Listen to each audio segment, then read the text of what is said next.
My name is Sherri Wilson, a professor here at Crafton Hills College, and this is the whiteboard technique.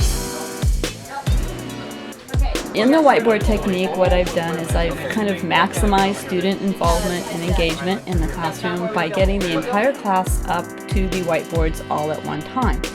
I use it mainly to get them as a group involvement where I can visually see what they're all doing at the same time, as opposed to when they're doing group work on paper. You have to walk around, look over their shoulder. This way I can kind of stand in the middle or just wander around the room and easily and quickly see what every student is doing. It helps us to collaborate as a team a lot when we can see and when we can work with the other classmates on the board.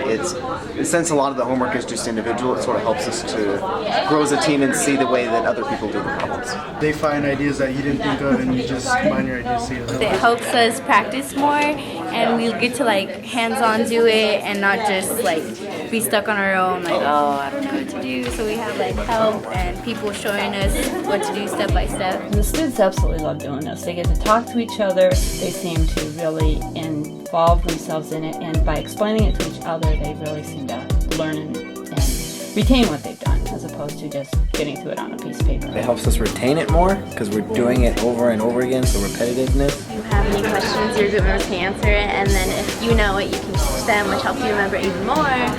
And the teacher walks around and helps you out too. I hated going to the board by myself and doing a problem in front of the class. You were always nervous and scared, so I've never asked students to do that. But by having the whole class up at once, they're all much more relaxed and they don't feel intimidated that somebody's judging that they might make a mistake. When you're working things out, you realize what parts of the problems you don't understand, as opposed to when you're watching the lecture, the teacher will just kind of do something and you'll just kind of be able to follow along, but you wouldn't really actually be able to do it yourself. You have to have some kind of material that is easy for them to display to each other. You want to make sure you have a specific goal in mind as to what you want the students to achieve. It allows you to figure out where you're getting tripped up, and then you can find out where you need to get help. Secondly, you want to make sure that the students are comfortable doing this. The first 3 or 4 times we did it, they didn't go so good because they were a little afraid of it.